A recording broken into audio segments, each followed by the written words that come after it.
है साधक तू केवल अकेला है, पूरा विश्व तेरे खिलाफ है। पूज्यपाद उड़िया बाबा, फिर भी तुझे अपने कदम नहीं रोकने, ऐसे चलना। ये नहीं कि चार के सहयोग से हम चल रहे हैं, नहीं। सिंहवती अकेले मार्ग है, हजारों के बीच में तो भी अकेले हो, अकेले हैं तो अकेले हैं ही। चल चला चल राह में अनुभूतियों का ले सहारा, कौन तेरा साथ देगा, व्यर्थ में किसको पुकारा। यहां जिसको साथी बनाओगे तुम्हारे चिंतन को चुराएगा, तुम्हें परास्त करेगा, तुम्हें उठाएगा नहीं, उठाएगा तो केवल हरि गुरु। चिंतन में नहीं आना चाहिए हमारे और कोई सहयोगी, एकमात्र हरि गुरु के सिवा कोई सहयोगी नहीं। नाम जापक, सावधान, तुम्हारा तिरस्कार होगा। तुम्हें उस तिरस्कार से पराभूत नहीं होना, उदास नहीं होना, निराश नहीं होना। तुम्हें उत्साह संपन्न होकर नाम गाने सदा रुचि, तुम्हारा उत्साह बढ़ना चाहिए। सह गया, बड़ी कृपा हुई। जैसे कोई किसी ने गाली दिया, उपहास किया, तो आप निकल गए तो आपके हृदय में शीतलता आएगी। सह गया, क्रॉस हो गए, एक परीक्षा में पास हुए। राधा राधा राधा, बड़ी कृपा श्री जी की। उसने बहुत अपमान किया, तिरस्कार किया और हमको क्रोधित करने की चेष्टा की, लेकिन हृदय में क्रोध नहीं आया, बचा लिया श्री जी ने। नाम की बड़ी कृपा, बड़ा आनंद आएगा, देख लेना। उस समय उपासक को आराध्य देव की विशेष कृपा समझनी चाहिए, जब तिरस्कार, अपमान, निंदा और झुकना पड़े। झुक गए तो उठ जाओगे, और उठ गए तो टूट जाओगे। ये मार्ग है, समझना। संसारी आदमी क्या देखा, झुका दिया ना, हाँ भैया हम झुक गए। जे ही तुम झुके तो इतने ऊंचे उठा दिए जाओगे कि वो देख नहीं पाएगा, वो ऐसे भी नहीं देख पाएगा, इतने ऊंचे उठ जाओगे। ये मार्ग का रहस्य समझना। जो इस मार्ग में है कि झुक नहीं सकता तो टूटना पड़ेगा। ये माया रौंद देगी तुम्हें। तृणादपि सुनीचेन, झुकना पड़ेगा। झुको, झुकने से ही तुम निकल जाओगे और ऐसी ऊंचाई पर चढ़ जाओगे कि कोई तुम्हें झुका नहीं सकेगा। वो समय आएगा। अतएव इस नाम की महिमा सुनने के बाद यदि नाम में प्रीति नहीं हुई तो पक्का दुर्भाग्य बहुत जोर का है। सदा सर्वत्रास्ते ननु विमलमाद्यम तव पदम तथापेकम स्तोकम नहीं भवतरो पत्रम अभिनत क्षणम जिह्वाग्रस्थम तव तु भगवन्नाम निखिलम समूलम संसारम कृसति कतरत सेव्य मनयो। यद्यपि नाम बहुत पवित्र महामहिम है, निष्कल है, निष्कारण है, ब्रह्म स्वरूप है, तथापि महामहिम करुणामय है, इसलिए घोर पापी की भी जिह्वा नाम को ले सकती है। पर वही नामी सर्वत्र विराजमान है, किसी के भी दुख नहीं मिटा रहा। ध्यान देने का विषय। सर्वदा सर्वत्रास्ते ननु विमलमाद्यम तव पदम, यही परम पद स्वरूप भगवान सबके हृदय में विराजमान, लेकिन सकल जीव जग दीन दुखारी, सबके हृदय अछत विकारी, गोस्वामी जी लिख रहे हैं। लेकिन सकल जीव जग दीन दुखारी, क्यों ऐसा? बोले तहां बेदस कारण राखा, भजन प्रभाव संत श्रुति भाखा। भगवान के होने पर दुर्गति नहीं रुकी, लेकिन सदगुरु के हो जाने पर जो नाम दे दिया आप, सदगति नहीं रुक सकती। प्रभु ये देख लिया कि आपसे भी बढ़कर महिमाशाली और करुणामय आपका नाम है, पर यह है तो आपके हेतु की ही कृपा कि हमारी जिह्वा पर आपका नाम आया, आप हमें गुरुदेव रूप से मिले। अब ये नाम संपूर्ण संसार को जो अविद्या सजाती है, इस अविद्या को जड़ मूल से नष्ट कर देगा। अतः प्रभु हमने निर्णय किया है, महर्षियों ने निर्णय किया है कि आपसे बढ़कर के आपकी महिमा, आपका गुण, आपका प्रेम समुद्र जो स्वरूप है, उससे भी बढ़कर के नाम है क्योंकि आपके होते हुए दुर्गति नहीं रुकी, लेकिन जब नाम हमारी जिह्वा पे आ गया तो सब बात बन गई। आपन्नः संस्कृतिम घोराम यन्नाम विविशो गृणन् ततः सद्यो विमुच्येत यदि बिभेति स्वयं भयम। हर जीव जन्म मृत्यु के चक्र में बड़ा घोर दुख प्राप्त कर रहा है। इस स्थिति में एक ही परम साधन साध्य महर्षियों ने निश्चय किया है, प्रभु का मंगलमय नाम। जो नाम उच्चारण करना प्रारंभ कर दिया वो स्वयं मुक्त हो जाता है और भगवान के नाम जापक भक्त से भयभीत होकर भय भाग जाता है, इसलिए वो निर्भय हो जाता है।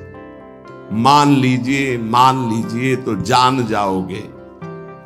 एतन् निर्विद्यमानाना मिच्छताम कुतो भयम योगिनाम नृप निर्णीतम हरिर्नामानुकीर्तनम।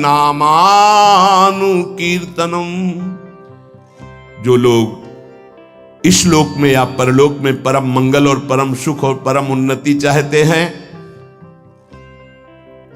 जो संसार के दुख को मिटाकर महासुख में निमग्न होना चाहते हैं, जो निर्भय मोक्ष पद चाहते हैं या योग संपन्न सिद्धियां चाहते हैं या शास्त्रों का परम ज्ञान चाहते हैं, जो भी चाहते हैं वो नाम जपना प्रारंभ कर दे, सब कुछ प्राप्त हो जाएगा।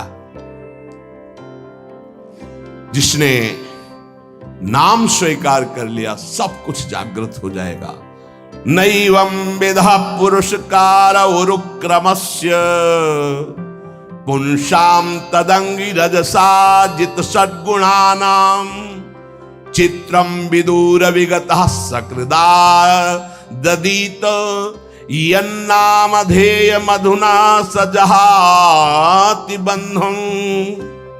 आहा, जिन्होंने नाम जब प्रारंभ किया, भगवान के चरणों का नाम का प्रताप उदय हुआ, वो शरीर के सारे विकारों पर विजय प्राप्त कर लेते हैं। बातों से नहीं, नाम जप से, बातों से नहीं। भूख प्यास शोक मोह जरा मृत्यु ये क्षय सबको अधीन किए। काम क्रोध लोभ मोह मद मत्सर ये क्षय सबका क्षय किए हुए हैं, नाश कर रहे हैं। मन पांच ज्ञानेंद्रियां ये क्षय, काम क्रोधादि क्षय, भूख प्यास शोक मोह जरा मृत्यु ये क्षय, इन सब पर विजय प्राप्त कर लेता है नाम जापक। पांच ज्ञानेंद्रियां कब्जे में, मन उसके कब्जे में, भूख प्यास शोक मोह जरा मृत्यु कोई भय नहीं उसको। काम क्रोध लोभ मोह मद मत्सर इन पर विजय किससे? नाम से, नाम से, भजन से। बारी मथे घृत होए बरु सिकताते बरु तेल बिनु हरि भजन भवतरी या सिद्धांत पेल। अन्य कोई पुरुषार्थ नहीं, सबसे बड़ा पुरुषार्थ तुम्हारे नाम जिह्वा पर चलने लगे। चाहे संसार से बहिष्कृत एकदम नीच घोर पापी हो, यदि वो प्रभु का नाम जपना प्रारंभ कर दे तो जगत पूज्य हो जाएगा। अहो वत्स पचतो गरीयान यज्जिभ्याग्रे वर्तते नाम तुभ्यम ते पुस्तपस्ते जुहवो सस्नुरार्या ब्रह्मा नोचुर नाम गृणंति एते। वो चांडाल भी सर्वश्रेष्ठ जगत पूज्य हो जाता है जिसकी जिह्वा के अग्रभाग पर भगवान का नाम विराजमान है। उसने तपस्या कर ली, यज्ञ कर लिया, तीर्थ स्नान कर लिया, सदाचार का पालन कर लिया, सब वेदों के अध्ययन का फल प्राप्त कर लिया, जिसने नाम जपना प्रारंभ कर दिया। इसलिए बड़े बड़े ब्रह्मवादी ऋषियों का, शास्त्रों का, भक्तों का, सबका एक साथ मत है कि निरंतर नाम जप ही सर्वश्रेष्ठ साधन और साध्य है। ये बहुत बड़े महापुरुष हुए हैं, स्वामी श्री कृष्णानंद अवधूत जी, इनकी महिमा पीछे गंगा किनारे सुनने को मिली। बहुत उच्च कोटि के महापुरुष ये कह रहे हैं कि नाम जप करने वाले और कीर्तन करने वाले की सावधानियों का मैं वर्णन करता हूं। यदि सावधान रहे तो ऐसे नाम प्रकाशित होगा जिसकी महिमा आप सुन रहे हैं। जो नाम जप करने वाले हैं, कीर्तन करने वाले हैं, सबसे पहले उनको चाहिए कि अपने कुल, विद्या रूप, जाति और धन आदि के मद का सर्वथा तिलांजलि दे दें। कहीं किसी साधक की जाति पक्ष, रूप पक्ष, कुल, ऐसा वैसा ये सब विचार न कर बैठे, नहीं तो नाम जप या कीर्तन आदि जो भगवत मार्ग स्वीकार किया उससे भ्रष्ट हो जाओगे। पूरा का पूरा तुम्हारा भजन छीन हो जाएगा, आगे का मार्ग बंद हो जाएगा। किसी संत, किसी वैष्णव, किसी नाम जापक के प्रति ऐसी भावना न करें।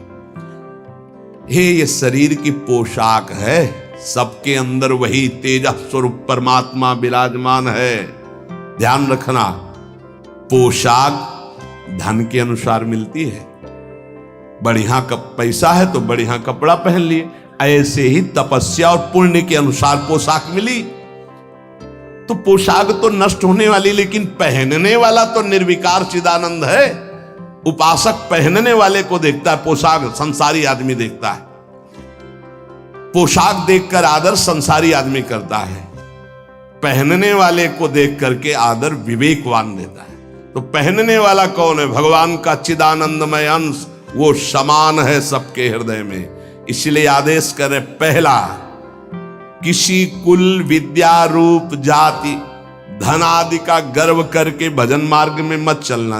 विद्या रूप महत्व, कुल, धन, जौबन, अभिमान, सठ कंटक देखे जहां, रहे न भक्ति निदान, रहे न भक्ति निदान। स्वांग सब नगर नारी के, बिसैन हाथ बिकाए नहीं रिझवन भतारी के।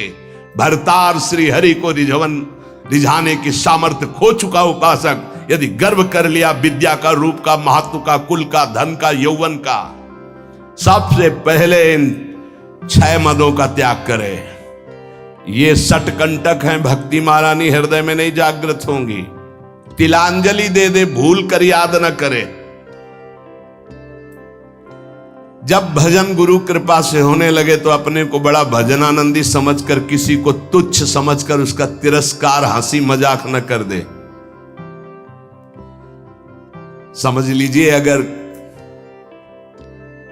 कहीं अभिमान कर ले तो फिर देवर्षि नारद जी भी जैसे महापुरुष उपहास के पात्र बन गए।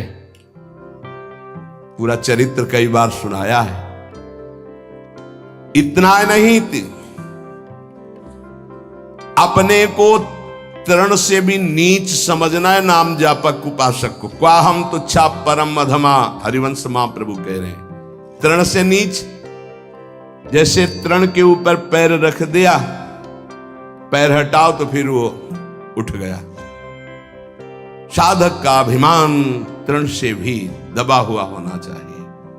कोई गाली दे रहा है, कोई पूजा कर रहा है, उसकी रुचि है, अपनी मस्ती में नाम जप। किसी के अपमान करने पर हमारे साधन में फर्क नहीं पड़ना चाहिए। हमारी उदासी नहीं बढ़नी चाहिए। अब क्या होगा, अब तो निंदा हो गई, अब तो अपमान हो, तो प्रशंसा के लिए साधना कर रहे थे क्या? हमारी साधना में, हमारी दिनचर्या में फर्क नहीं पड़ना चाहिए।